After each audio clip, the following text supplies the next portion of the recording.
नमस्कार, पुन्हा एकदा एका नवीन व्हिडिओसोबत तुम्हा सर्वांचं आपल्या चॅनलमध्ये खूप खूप स्वागत आहे। आजच्या व्हिडिओमध्ये मी तुम्हाला मुंड्याला तंतोतंत आकार देण्याची ट्रिक जी आहे ती एकदम परफेक्ट अशी समजावून सांगणार आहे।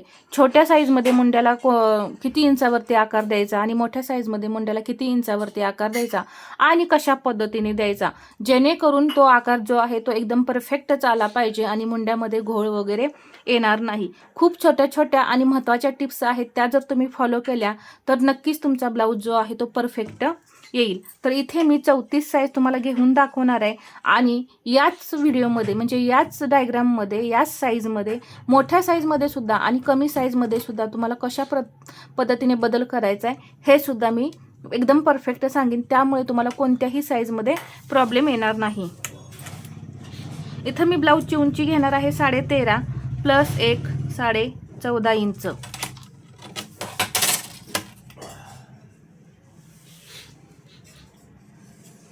पहा इथं उंची झालेली आहे आपली। शोल्डर घेऊ 5। आता शक्यतो आपण 34 साईजमध्ये शोल्डर जे आहे ते 5 इंच घेतो, याच्या पुढे शोल्डर घ्यायचं नाही। डीप नेकमध्ये 5 इंच शोल्डर घेतलं। इथे एक मुंड्याची लाईन ओढून घ्यायची। मुंड्याची लाईन इथं मी ओढली तर इथं घ्यायचं आहे 5.5 इंच। इथून घ्यायचं 5.5। एक लाईन ओढून घेतली पहा अशी आडवी। आता या लाईनवर आपल्याला छातीचा चौथा भाग टाकायचा आहे, तर 34चा चौथा भाग येतो 8.5 इंच। इथं 8.5 इंच झालेला आहे, तर इथून असं 8.5 इंचाला मार्किंग करून घ्यायचं आणि याच्या पुढे हे 1.5 इंच मार्जिन, ठीक आहे। आणि कंबर 28 आहे, त्याचा चौथा भाग होतो 7, 1 इंच टक्ससाठी आणि पुढे 1.5 इंच मार्जिन।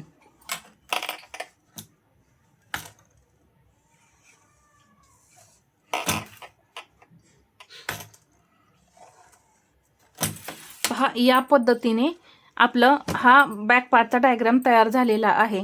तर इथेच मी फ्रंट पार्टचा सुद्धा आकार कसा द्यायचा हे समजावून सांगणार आहे। पहा आपले कटिंगचे व्हिडिओ। आता इथे मी फक्त तुम्हाला मुंड्याला आकार देऊन दाखवले की तुम्ही म्हणणार फ्रंट पार्टचं सुद्धा कटिंग दाखवा, परंतु आपण शिवण क्लास चालू केलेला त्यामध्ये पहा आपले 34 साईजचे कटोरी ब्लाउजचं पेपर कटिंग मी दाखवलेलं आहे। जवळपास आपले 5 ते 6 व्हिडिओ आहेत 34 साईज कटोरी ब्लाउज कटिंगचे, ते तुम्ही पहा। तिथे कटोरी ब्लाउजचं कोणतीही साईज असो तुम्हाला तिथे कटोरी ब्लाउजचं ड्राफ्टिंग जे आहे ते एकदम परफेक्ट असं पाहायला मिळेल।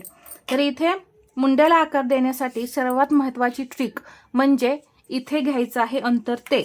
तर इथं अंतर जे आहे ते तुम्ही कमी जास्त घेतल्यामुळे सुद्धा मुंड्यामध्ये तुमच्या घोळ येतो। इथे सर्वसाधारणपणे काय करतात, 1.5 इंच घेतात, इथून असं 1.5 इंचावरती पॉईंट देतात, परंतु डीप नेकमध्ये 1.5 इंच घेऊन चालत नाही। जेव्हा कमी इंचाचा गळा असतो म्हणजे छोटा गळा असतो त्यावेळेस इथं 1.5 इंच घेतलं तरी चालतं, परंतु डीप नेक आहे आणि डीप नेक काय होतो, जेव्हा इथे आपण टक्स देतो त्यावेळेस तो पसरतो। त्यासाठी पसरल्यानंतर परत हा भाग असा इकडे झुकला जातो, त्यामुळे इथे कपडा गोळा होतो, तर त्यामुळे सुद्धा तुमच्या मुंड्यामध्ये घोळ येतो। त्यासाठी आपल्याला जेवढा डीप नेक असेल तेवढं इथलं अंतर जे आहे ते कमी करायचंय। आता 34 मध्ये हे अंतर तुम्ही किती घेणार, 1.25 इंच। इथं घेतलं मी 1.25 इंच। 34च्या पुढे ऑल साईज म्हणजे अगदी 50 साईज पर्यंत तुम्ही हे जे अंतर आहे ते 1.2 एवढंच ठेवायचंय पाठीमागील मुंड्यासाठी, ठीक आहे। आणि इथलं अंतर आता मी घेणार आहे 1/2 इंच।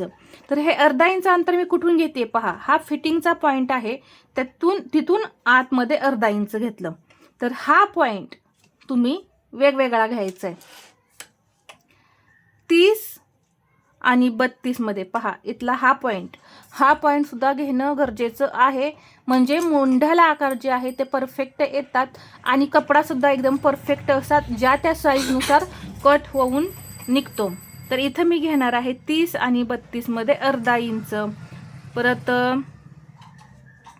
34 आणि 36 मध्ये घ्यायचं आहे हे 1/2 इंच। आता इथं जे आपण 1/2 इंच घेतलेलं आहे ते 1/2 इंच घ्यायचं। पहा इथं मी इथपर्यंत आला हा पॉईंट, आणि 38 मध्ये इथला हा पॉईंट पहा, मी कुठून घेते, इथून फिटिंगच्या पॉईंटपासून आतमध्ये घेते. इथून घ्यायचं आहे 1 इंच 38 साईजमध्ये आणि 40च्या पुढे सर्व साईज 1.25 इंच घ्यायचं आहे. किती घ्यायचं आहे? 1.25 इंच. आणि आता हा जो आकार आहे तो मी आता सांगितला 34च्या पुढे 1.25 इंच आणि 30-32 मध्ये तुम्ही हा जो पॉईंट आहे पाठीमागील मुंड्याला 1.1 1 पॉईंटने हा जो आकार आहे तो कमी करायचा आहे. एवढं मात्र लक्षात घ्या. आता हा पॉईंट सुद्धा मी ऑल साईजमध्ये तुम्हाला इथं समजावून सांगितला. परत हा पॉईंट सुद्धा ऑल साईजमध्ये मी किती घ्यायचं आहे हे तुम्हाला इथं समजावून सांगितलेलं आहे. आता इथे जे अर्धा इंच डाऊन करायचं आहे ते अगदी सर्व साईजमध्ये. आणि ही जी मुंड्याची लाईन आहे किंवा मुंडा उंची म्हणा तुम्ही, तर इथे याचा सेंटर करायचा सर्व साईजमध्ये. एकदम सोपी पद्धत आहे, काही अवघड नाही. पहा आता हा जो सेंटर काढलेला आहे इथून मी सरळ येणार आहे जवळपास 1.25 इंच. जर नवीन शिकणारे असाल, तुम्हाला अंतर जर समजत नसेल तर पहा या पद्धतीने तुम्ही टेप लावून सुद्धा घेऊ शकता. बरोबर आपलं अंतर इथं 1.25 इंच आलेलं आहे. आणि इथून मी परत या पद्धतीने असे आकार देत देत हा जो पॉईंट आपण घेतला या पॉईंटवरती यायचंय आणि इथून डाऊन केलेला अर्धा इंचाचा पॉईंट आहे यावरती आकार नेहून मिळवायचा आहे.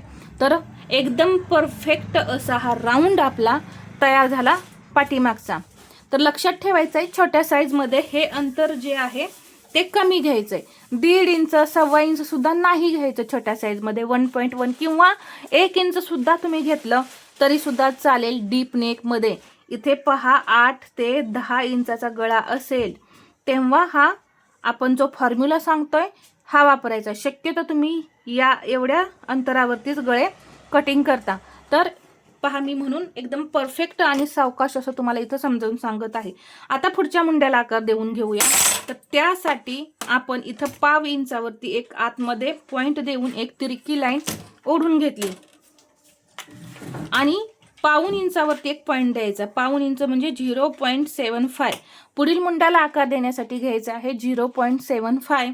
तर हे तसंच करायचं आहे. हा सेंटर इथे 1.25 इंच सरळ येऊन हा आकार या पद्धतीने द्यायचा आहे आणि जिथे पाठीमागचा आपला आकार जो आलेला आहे त्यामध्ये ही लाईन अशी मिळवायची.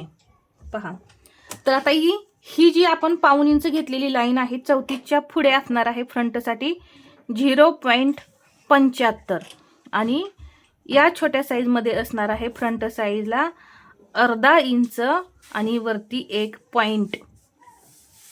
1.25 इंचाला 1 पॉईंट कमी. अशा पद्धतीने हा पॉईंट आपण घ्यायचा आहे म्हणजे तुमच्या मुंड्यामध्ये कुठे सुद्धा घोळ वगैरे येणार नाही आणि हे जे आकार आहेत ते एकदम परफेक्ट असे तयार होतील. तर आजचा हा व्हिडिओ तुम्हाला कसा वाटला हे मला कमेंटमध्ये सांगा आणि व्हिडिओ आवडला असेल तर लाईक करा, शेअर करा आणि असेच नवनवीन व्हिडिओ पाहण्यासाठी आपल्या चॅनेलला सबस्क्राईब करायला विसरू नका. धन्यवाद.